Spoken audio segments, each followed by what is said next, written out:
Sziasztok! Ez itt az Ilona szalonja.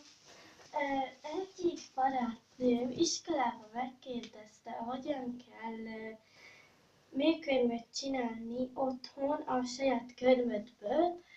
Hát ez nagyon könnyű, ugye meg kell növesztened a körmödet, nem kell megnöveszteni, csak amennyire akarod.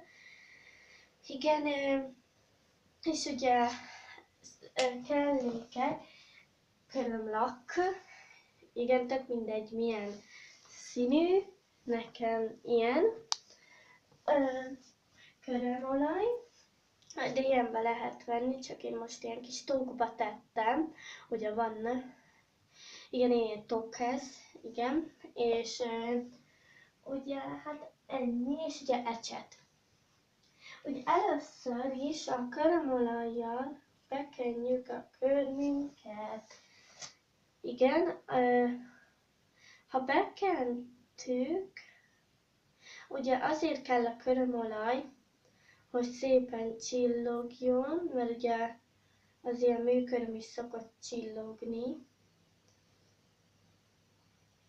Oké, be van kenve, és akkor ugye a körömlakkal, ugye pöttyök be, pöttyös csík, ugye így húzni egy csíkot, vagy ahogy akarjátok, de nekem így szimpatikus.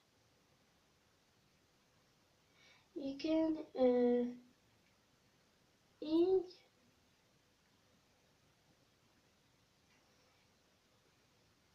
És hát akkor így, amíg ez szárad, addig bemutatom nektek az ilyen aifetja, ipram, szájrúzs, szőlőrúzs igazából. Én Hegyeshalomban a Borostyán boltban vettem, ugye így le kell csavarni, és akkor ugye itt van a szájrúzs, ilyen nem lilánfog, csak a színe olyan, és akkor ilyen nagyon kellemes illata van, ugye lehet venni sárgában, pinkben, kékben, meg még nem tudom milyen színekben, hát amilyenek vannak, és hát akkor szerintem ugye egy gyors száradó körömlakóval már szinte meg is száradt, és hát akkor kész is a műköröm. Na, vagy lehet rá tenni csillámporokat, gyöngyöket, meg egyebet és mást, ugye amit szoktak, vagy mondjuk lehet úgy, hogy ide mondjuk kék körömlakot teszel, ide pirosat, ide rózsaszínt, ide meg kéket, és akkor ilyen színes lesz a csík, ugye, igen, és ugye a kisebbeknek, akik még nem használhattak körömlakot, azok ilyen papírból, csak kell hozzá stiftragasztó, ugye fognak papírat, és kiszínezik az ő stílusok szerint. Én ugye ilyenre csináltam, és akkor kell hozzá stiftragasztó, és ugye így ráragasszák, ugye ezt a barátnőmmel találtuk ki ezt a hülyeséget.